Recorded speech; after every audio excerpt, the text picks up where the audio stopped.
Welcome to Sally Speaks, where our mission is to really motivate, inspire, and to allow you to work towards your dreams and create that life that you've always dreamed of. Today, I'm extremely excited to have Jennifer Piper Kennedy, who I've known for about 2.5 years now. And I can honestly tell you, I've never seen anybody else that has the impression of ease in everything she does, but she's just super successful. So I'm going to read a little bit about her bio first so that you know a bit more detail about her, because she's a very impressive person.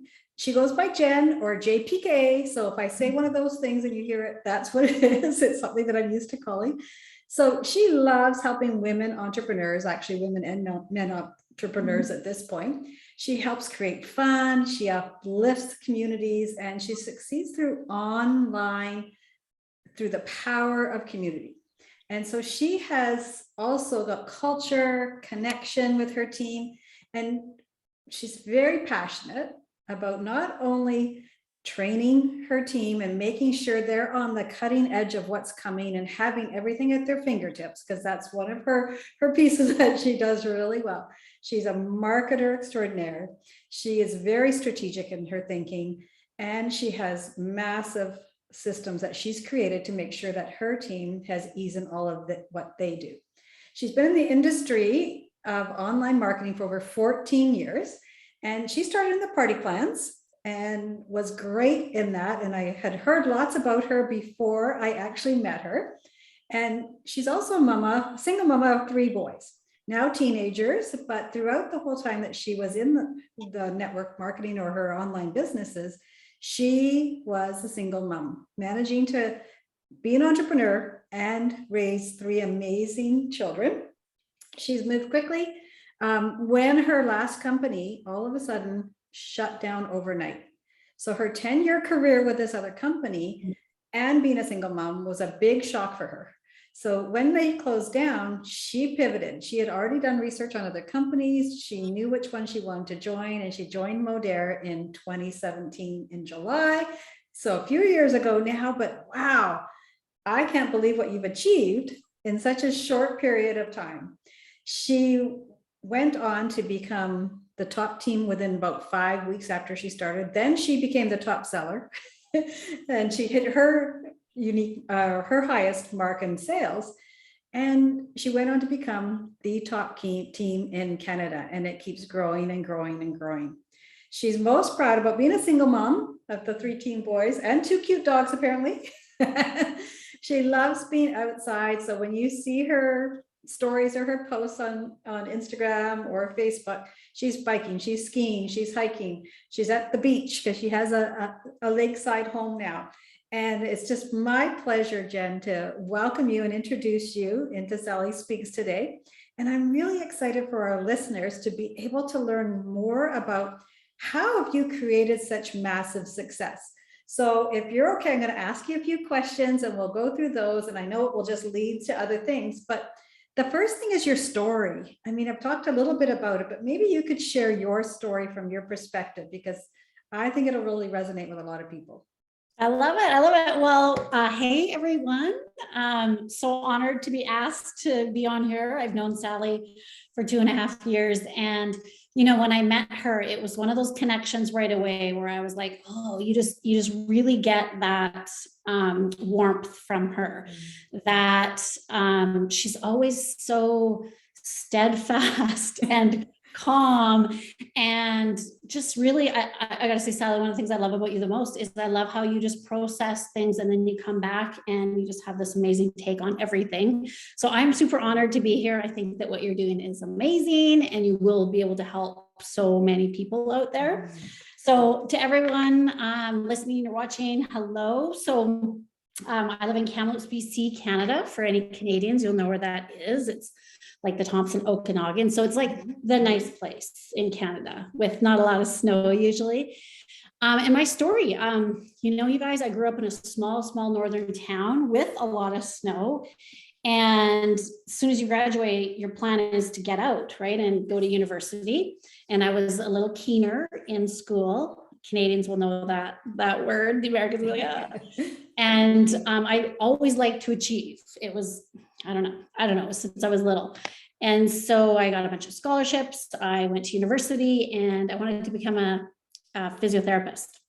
And back then, you did a kinesiology degree first, then you go into physiotherapy, and I couldn't get in.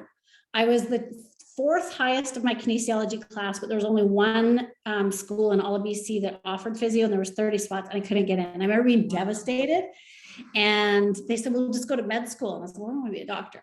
So that's how I started. Then I met my ex-husband, and again, crazy story. He knew people that were in one of the little towns that I grew up in for about 4 years, and they were selling a store. And neither of us had business experience, but I had these memories of this small town called Chase as a kid, and it's on the lake and it's beautiful and touristy. And again, I had just kind of like, my dream of becoming a therapist wasn't happening. So I was like, okay, well, this might be fun. So we bought a little store. And then over the course of the next 5 years, we got married. We opened 2 more stores, and we had 3 little boys. So like all of this happened in the space of like 5 years. And I learned that I loved being an entrepreneur. Again, it wasn't what I was going the science route. I had no, this wasn't my plan, but a lot of women, there's always a plan B. And so I loved being an entrepreneur. I loved working with the staff. So we had a grocery store, a Sears appliance store, and then I had a clothing store on my own, actually. And I loved all of them. I loved the marketing. I loved, the HR part of it. I loved working with the customers. But then I had these babies, and moms can maybe relate that I don't think I thought that through really. And I mean, you don't really think having kids through, usually you just have them. Yeah, I just didn't realize that I wouldn't love being away from them. So, 3 boys in less than 5 years, and they were in daycare. And there was a morning, maybe moms can relate, they're boys and they're dawdling. And I think I was helping Jack get his shoes on because he was the littlest, and the other 2 were, fighting or roughhousing or just dawdling. And I raised my voice and yelled at them. And I remember taking them to daycare and then getting to my store, and I just had like massive mom guilt, and it kind of all came crashing down where I was like, okay, I'm missing the things. I'm not spending time with them. Daycare is raising them. And I loved being an entrepreneur, but the mom part of me was really struggling. And I wasn't able, I just was doing a really crappy job everywhere in my home life, my business, the kids, you just never could do it all. And so probably lots of moms can relate to that.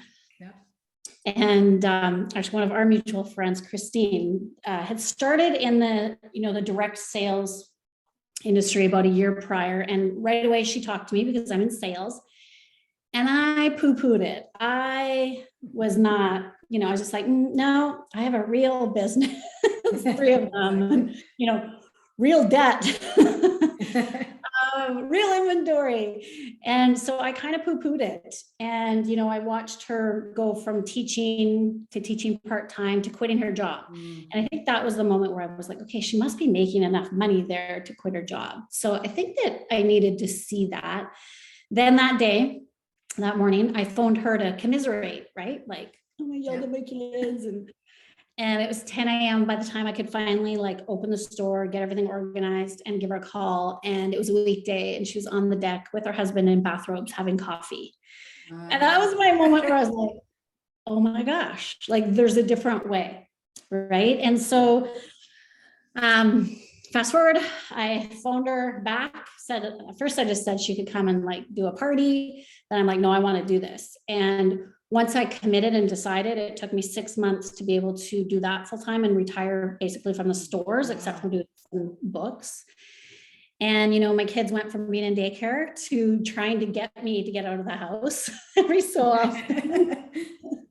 And I was the mom that got to be on the field trips, to do the driving, to be there all the time. And I built a super successful business from home kind of around it. And so it kind of was that balance that I was looking for. So that's how I got into the industry. And I did have a lot of preconceived ideas around it. And it took me a long time to kind of overcome some of the stigmas that I felt around it, for sure. But once I jumped in and I just saw the difference in my time, how happy I was, there was just no stopping me. Yeah, and I think, you know, a lot of moms can relate to the same thing. I remember taking my son to daycare when he had just turned 2, and I went back into the corporate world and I cried all the way to work. Yes. Right? I only have one son, but it was like, oh my gosh, I cried all the way. And, you know, to this day, I've treasured every moment we have because I've been in corporate most of my life. Right. Yes. And then, you know, for me, it was a big disconnect that there wasn't seeming to be an opportunity that I could do full time that would allow me to be at home full time. So I think there's a lot of moms out there right now and dads that want to be able to have more time with their children while they're at home and finding that opportunity. So that leads me to the next question. So what is a common myth about the industry that you're in? Okay, good question, because I mean, I had this. I remember when Christine first approached me, I probably even said it. I was like, well, that's just for like bored housewives. Yeah. And in my head, I thought that, and you know, I'm sharing that now because what a, you know, I didn't realize that you could make a decent income. I thought it was for women who maybe just needed something to fill their time with. I was wrong. Like, I hope the viewers realize that was my very narrow-minded thinking around it. Yeah. But I also will say I had never known anyone in the industry to be successful. So I think that you are a result of what you're exposed to. So had I grown up with maybe someone in my hometown who had success in that industry, I would have had a different feeling about it.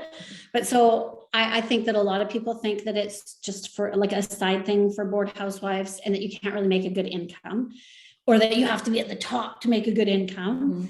And so, you know, when I started, my goal was to replace the income from my store, and then actually even to my ex-husband now, but to replace his income. And I did that in 6 months. Like, we hired a manager. Both of us weren't working in the stores anymore. Then, I mean, later we divorced, but that was a really big thing for me. And so, you know, I think it took me maybe a year to make a 6-figure income. And I remember thinking that was like super unusual, but it's actually not. And, you know, I just had my first, and I made 6 figures the whole time. And I just had my first 7-figure income year last year. Wow. And which is incredible, like super. That's incredible. Congratulations. It's incredible. But I would have never believed that was possible. And so I think that that's a big myth, is people just think it's this side thing and you just earn a couple $100.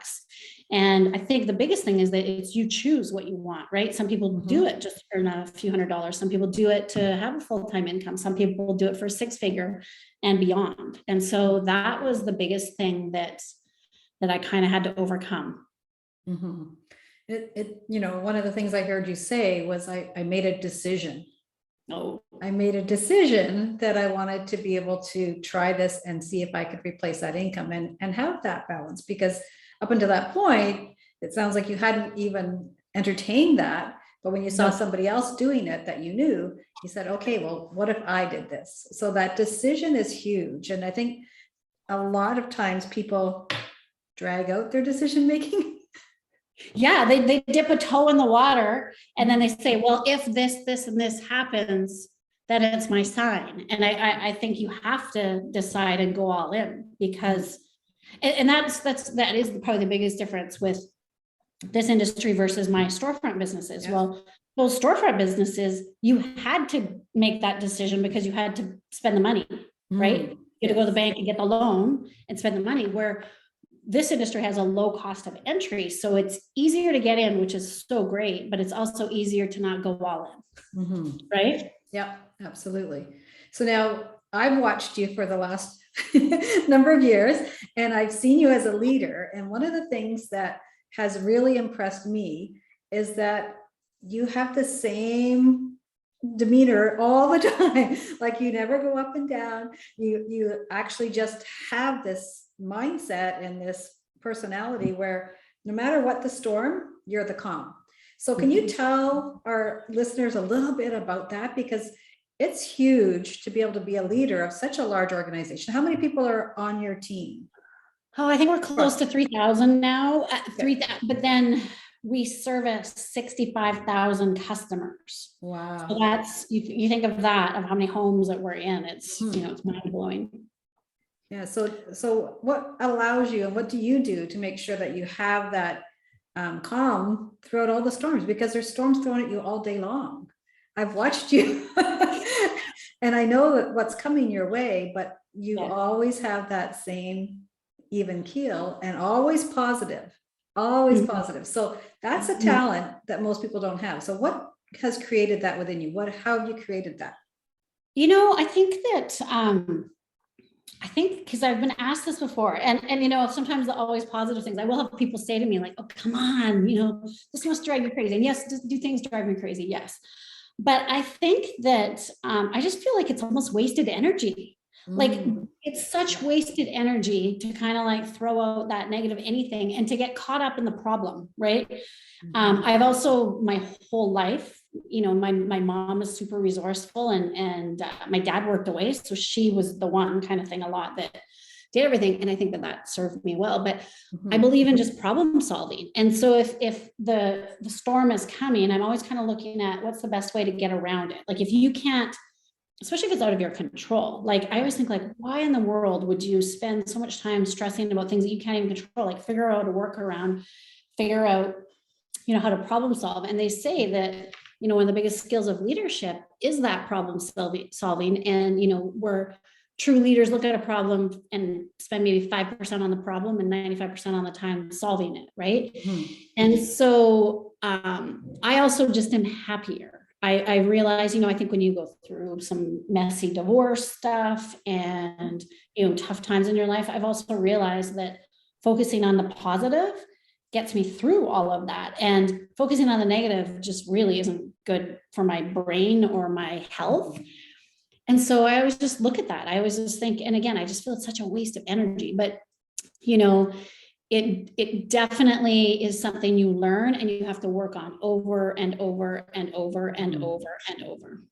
Yeah, this mindset is really the key there, where you can always look back and find fault with anything, but you can only look forward and find, if you go forward with gratitude and with an open mind to what you can create, is going to definitely change how you come forward with your team.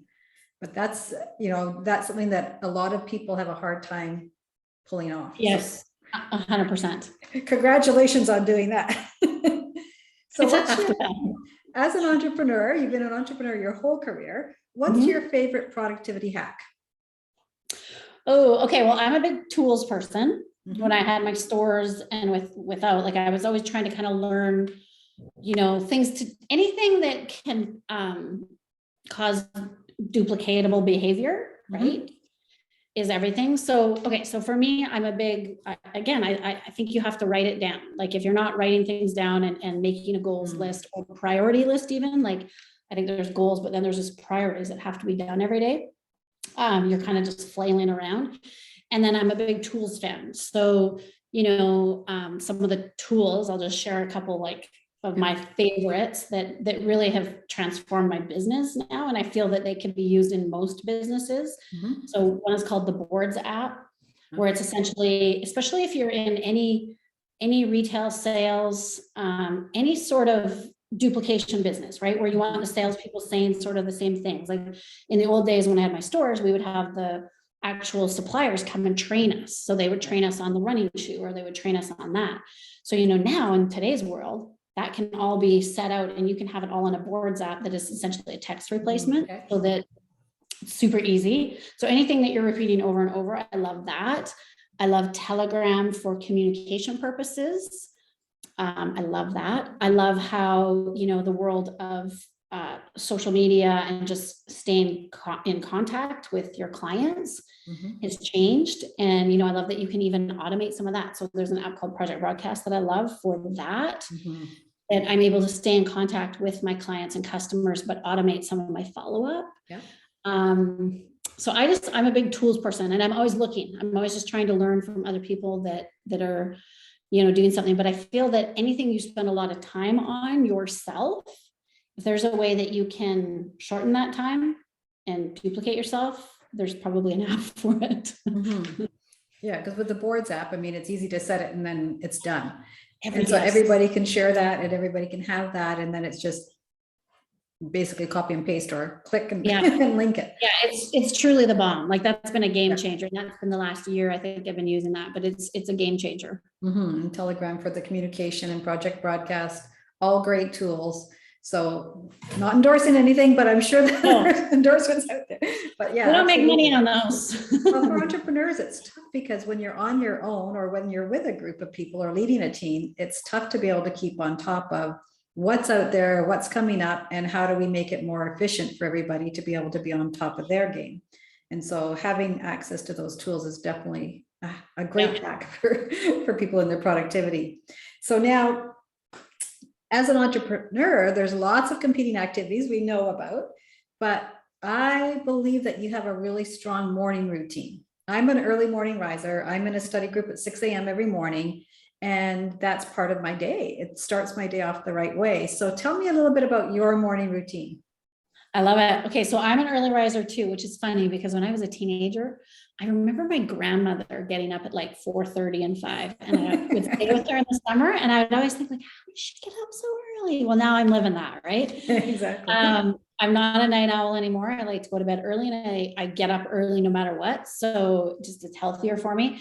So I like to get up every single morning. I love my the first 15 minutes of just calm and peace. And, I'll usually sit with, coffee and either like listen to some sort of personal development or read a little book or something. When it's nice out, I'll go sit out on my deck and do that. So I love that first, 15 to 30 minutes of the day with just that. Then I go straight to workout. And I've worked out mostly my whole life, but really consistently the last, I don't know how many years, but, with this particular trainer for the last 2 years. So every morning, 7 a.m., I'm at the gym with him, and he basically kicks my butt and pushes me harder than I would ever push myself. And I actually feel like I likely wouldn't even work out if I didn't have him. Like I do like that external motivation. Yeah. Then I get back and I usually get right into work. I have Zooms booked kind of usually right at, like once I drive my son to school, I have Zooms booked and kind of get into it. But I do like to do, again, a bit of personal development, coffee, and then my work, hands down. Yeah, so you're taking care of some of your health aspects first, getting your energy up, getting yourself taken care of first, which I think is really important because I think so many of us go automatically almost on auto set. Okay, I'm just going to go do this, and this. And then I end up going straight to thinking about my work, and the stress starts coming, right? Because everybody's like, what do I need to do today? So that's awesome. Great. Thank you for sharing that. So how do you stay connected with your team, and especially new team members? Because your team is growing so fast, and with over 3,000 people on your team, it's got to be hard to stay connected with everybody. So what are your strategies around that as those are big teams need to understand? So again, way back in my career, I started actually I feel that if someone chooses you and your team to be a part of and start a business with you, it's a really big deal. And, I really appreciate it. And my goal is to do a great job with them, right? And help them. And so way back when, I used to handwrite written cards. Whenever someone would join, and I'd mail them out. And then, it just got too big. So then I found another tool. It's an online card system. And so every single person that's on my team gets a sweet little welcome card with a cute little golden retriever on the front. And everyone seems to love it. And it just is a quick welcome, and it lets them know I'm appreciative, that who I am, that they can always reach out to me. Kind of give them a few tips about some of the things we have going on. And then, so that goes out weekly. I send out all my welcome cards. And then I also do a welcome text using that one system that I talked about. So every morning I send out welcome text to anyone who started. And again, it's just basically like, hey, really excited you're here. Hey, here I am. This is my contact info that they could reach out to me. And then I give them a couple of the tools like our Facebook group and a couple things that they can just kind of easily get in. So new people, I always reach out to right away. And then, as for the I kind of group everyone else. Again, it works the best for my brain. So I have different groups that I meet with on a weekly basis, depending on sort of how far along they are in their business. So I kind of connect with those people. I connect again, every time someone reaches another level, gets a promotion in their business, they get a card and a text from me always, just to like say, hey, I appreciate you and way to go, right? Because a lot of times I think that people aren't recognized in normal day-to-day life. And then again, I just kind of try and group people so that I'm kind of talking to people at the same similar level on a weekly basis. And then just personal reach outs. Like I still believe personal reach outs are everything, right? And, you know, I think what I love most about social media is you can stay connected with people and you kind of get to know a little bit about their lives, even if you don't live in the same area, right? Like some of my closest friends have come through the business and we've met on social media, which is cool. Now, is your team global? Yeah, we are. Yeah, we are. We're, so, you know, I'd say we're about 70% Canada, and then like 30% US, but we have a little bit in India, Europe, and Australia. And we're really focusing actually on the India and Europe market right now. We've got some new people there who are really, so yeah, that's kind of our focus. I would love to do more there. That's kind of fun when you actually have a bigger template and then you have excuses to travel more. Right? Great excuse. So now, having just talked a little bit about new people that join your team, so what's the one piece of advice that you would give someone starting out in this type of career? Okay, 100%. You've got to commit, like you've got to go all in. You cannot, again, dip your toe in the water and I'll find the belief when or if. I think that, you know, if you treated it like a business, like again, when I think about my store that, you know, cost a lot of money to start, there was no out, like there was no plan B. You had to kind of make it work. Where I think in this industry, a lot of people, because it's not high cost to get in, you know, they're spending hundreds of thousands of dollars, it's easy to jump out, right? So I think that you have to commit and go all in. And I think you have to give yourself time, like, you know, any business in the world, like it took probably 2 years in my storefront businesses to start making decent money. And so I think that a lot of times people have these really high expectations, or maybe, you know, they've heard from someone or something, which I always think you're not doing anyone a great service if you're kind of making it sound like that. But they have all these expectations that it's going to be, you know, a 6-figure earner within months. And, you know, it's a business. You have to build it. You have to do the legwork. And so I would say go all in. It's definitely possible. But also something that I wish that I would have done is believed bigger earlier, because I almost had it in my head that I expected it to fail. I was like, well, we'll see. And let's see. And I worked really hard at it, but in the back of my head, it just didn't seem like this would be, I don't know, have the longevity.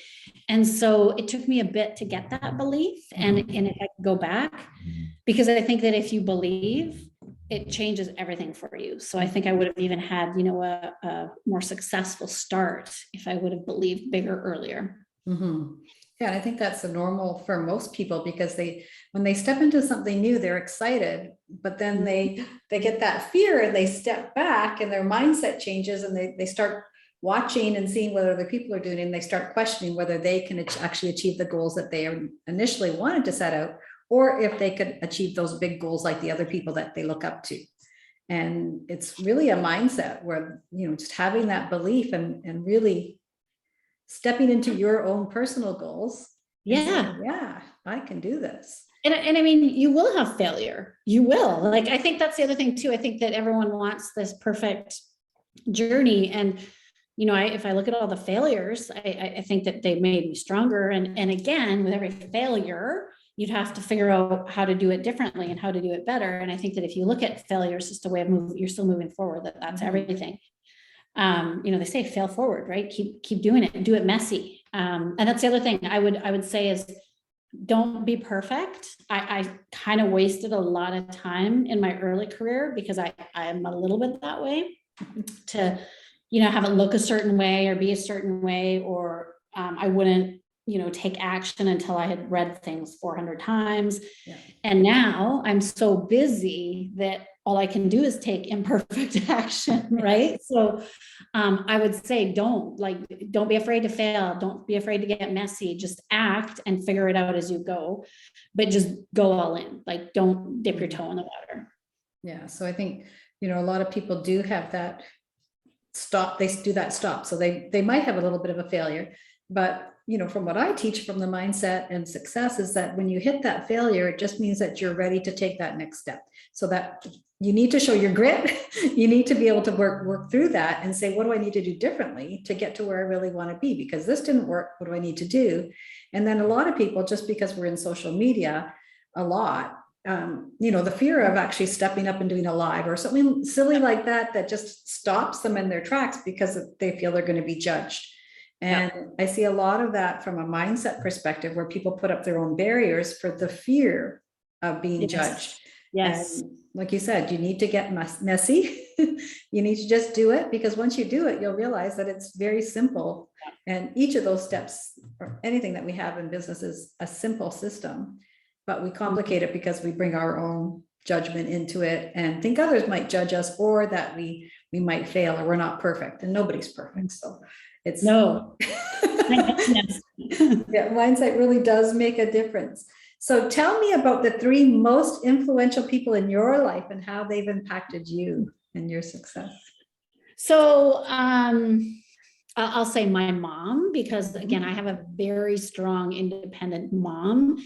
And, as a kid, I would come home and have to cook and do chores and do it all. I babysat.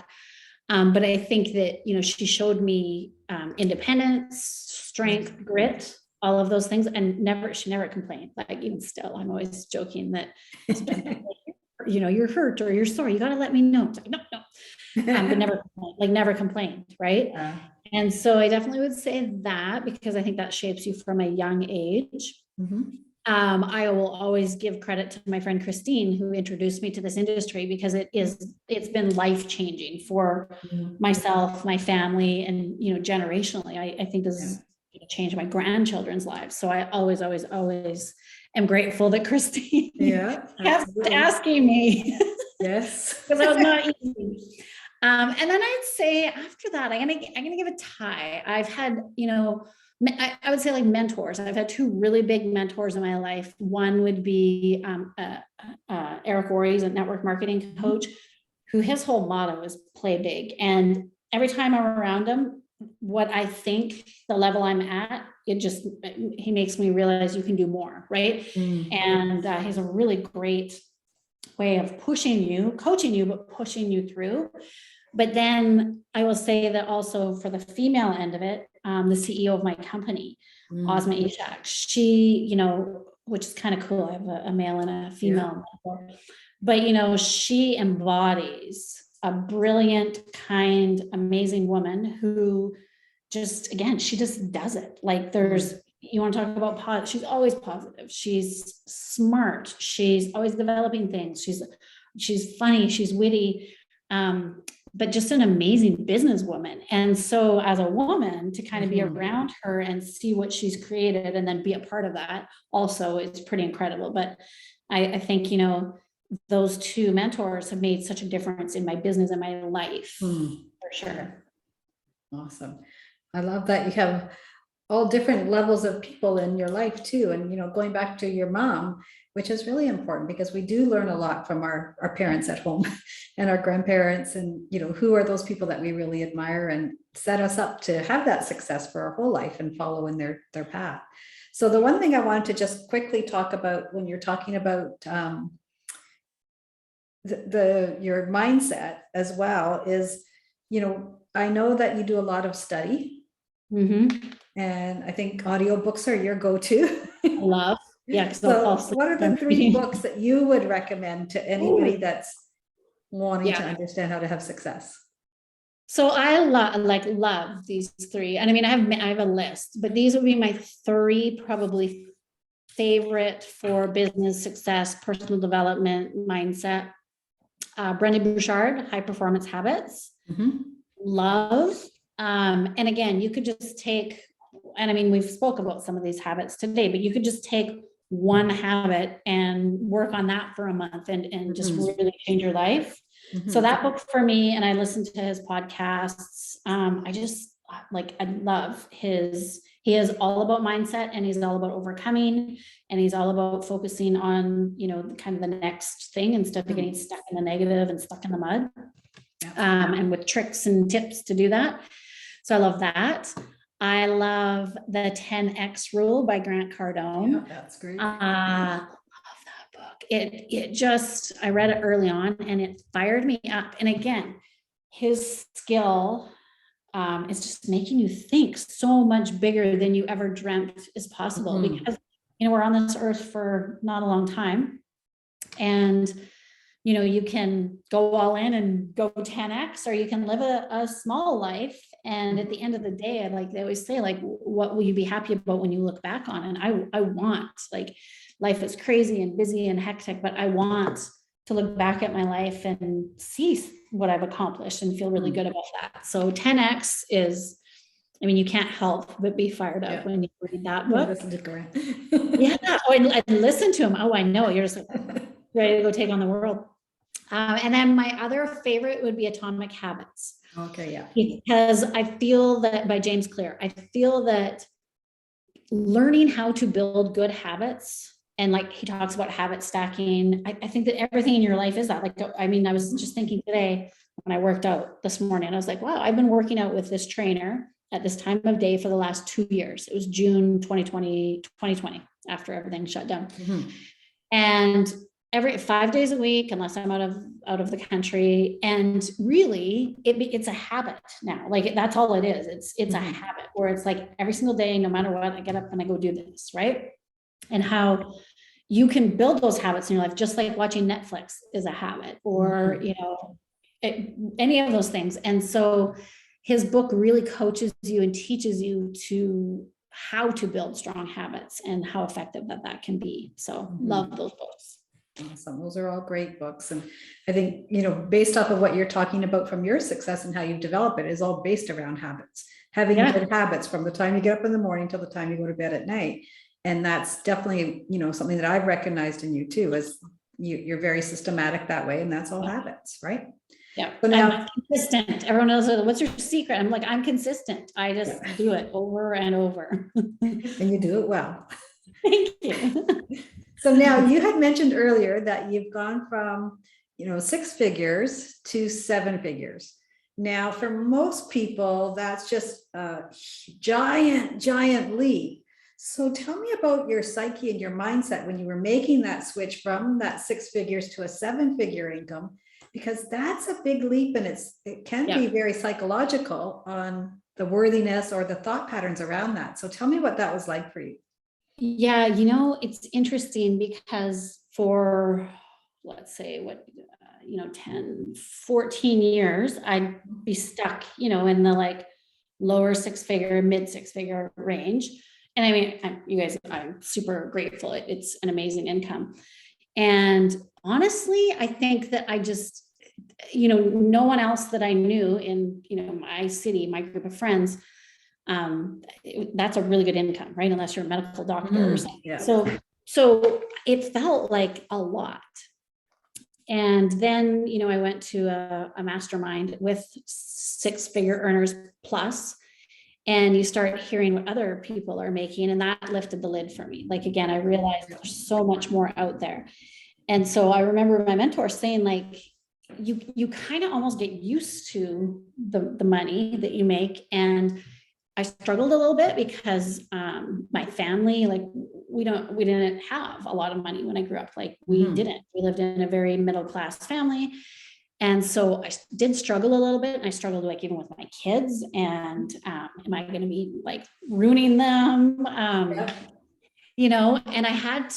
I really had to kind of not look at it so much as the money, but what the money can do. Right.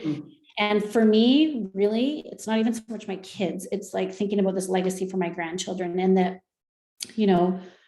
someday my grandchildren or great grandchildren are going to look back and think thank goodness that she did that. Right. Thank goodness that she was the one that decided to go forward and do that. So the money right now is great. And it was afforded us a beautiful home and a spot at the lake and all of that. But it's more about the like long-term impact that it can make.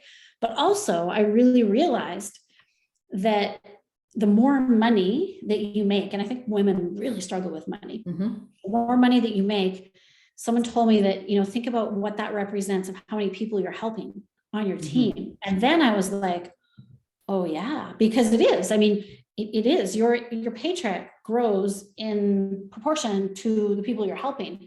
And so once I kind of realized that, and then realized that they're all getting really great paychecks, that really helped. But I definitely had to work with my money mindset. Yeah. And I just had to replace some pump in my basement. And I was like, oh, I don't really like having to write a check for that, right? Like it doesn't get any easier. But I think that if you struggle with it, which I think that, again, our generation, it wasn't the norm, right? Like where I lived, it was a middle-class mill town. Everyone made the same amount of money. And so I really had to flip my mindset and look at it as like not feeling guilty about it, but to look at it as representing who I'm helping, but also like looking forward in my family and what that's going to do for my family. Yeah. But yeah, like last year was the first year and it just went so quickly. And I remember kind of just sitting, it doesn't feel real half the time. And then, then you switch into like, okay, we need to be smart kind of thing with it. Hi, there's my son. Okay. So yeah, it definitely is, it grows into it for sure. Yeah. And I think, one of the things that I've learned over the years is that the 5 people that are closest to you are the ones that you're going to be most alike. And oftentimes we're not associated with those people that have a high net worth. And they openly talk about money all the time, and even the things that they don't have, because they are putting strategies together to get. So it sounds to me like you did the same thing in your networking groups, right? To go forward with that. So it might be loud. Can you hear noise? I might have my housekeeper. Oh, she's back. That's okay. It'll be fine. We're almost done. So if you had to write a book tomorrow, what would you write about? I would write just a little bit about my journey and like to give the single moms out there a bit of hope and inspiration. Like I feel that, again, sometimes that when divorce happens, for sure with me, you feel worthless, you feel your confidence is shattered, and then you have to learn how to parent differently. And again, I think a lot of women get stuck. And I would love to like let women know that that you can be happy and successful on your own as well. I don't need to have a partner to do that. But I think that even just a journey with my story and sharing it with people, and the not giving up, and the just doing the thing even when you don't feel like it. But I've been through, like, there's no good story without a struggle. And I've had many, many, many struggles in my life. And again, the key is I just didn't kind of get stuck there. And I could have many times. There's been some, not great things happen. And so I think that a lot of times hearing someone else's story of overcoming is everything. Yeah, absolutely. So what can we expect your book? I just gave you another project. I wrote we're having like this crazy rainstorm all of a sudden and hail. So my power might go. Okay. Like you can hear that too. It's loud and dark all of a sudden. It's crazy. I actually did just write, I co-authored a network marketing book coming out in the summer. Oh, awesome. And what's it called? My chapter is about sharing your story and learning how to talk about your story. So I'm kind of excited. Excellent. So that's the starting point. Excellent. Good for you. So now, the second last question, what's one thing your business or successful venture did that you didn't expect? The high level of personal development that comes along with it. Again, I had been in business, traditional business, brick and mortar for 10, 12 years before I started in this industry. And you don't do personal development. I didn't coach it. You don't learn about it. You don't even know that it exists. And when you get into this industry, not only do you grow, a business and an income, your personal development grows, exponentially. And that is something I never expected. And then the other part I would say was the community. Again, the community got me through a terrible divorce. It got me through a move. It got me through a business closure. And, some of my dearest friends have come from this industry. And I don't think you think of it just as a business, and I didn't expect that. Yeah, nice.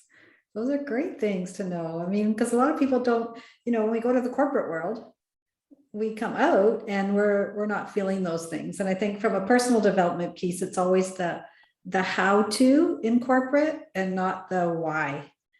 Yes. Why we do what we do. And that's part of why I've come into this business of training development, because I noticed in the corporate world from being in there for over 30 years that it was all about the how. So I want to thank you today, but where can our listeners find you online? I mostly am on, Facebook and Instagram. So Jennifer Piper Kennedy. I do a little Twitter, not a lot, but mostly those two platforms. Okay. And always feel free to reach out and connect and say hi. I love collaborating. I love networking. I love meeting other successful entrepreneurs. So definitely reach out. Excellent. Well, thank you so much for sharing today, Jen. It's been wonderful to hear a little bit more about your story, but also for you to be able to share your success habits and those of what have created you to become a 7-figure income earner. And congratulations on all of the success. And the couple of years that I've watched you I'm just so in awe and inspired by you every single day. And life truly is a story. So make yours a bestseller. Love that. Thank you for joining us today. Take care, Sally. You too.